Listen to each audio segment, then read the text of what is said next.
اللہ اس گناہ کو نہیں بخشے گا کہ کسی کو اس کا شریک بنایا جائے، اور اس کے سوا اور گناہ جس کو چاہے گا بخش دے گا، اور جس نے اللہ کے ساتھ شریک بنایا تو بے شک وہ رستے سے دور جا پڑا۔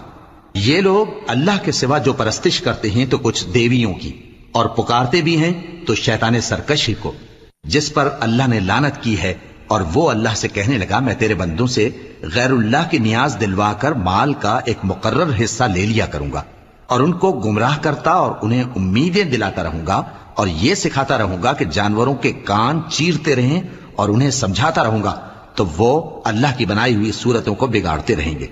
اور جس شخص نے اللہ کو چھوڑ کر شیطان کو دوست بنایا وہ صاف صاف گھاٹے میں رہا۔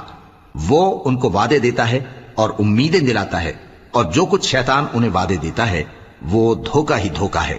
ایسے لوگوں کا ٹھکانہ جہنم ہے، اور وہ وہاں سے کوئی راہ فرار نہیں پا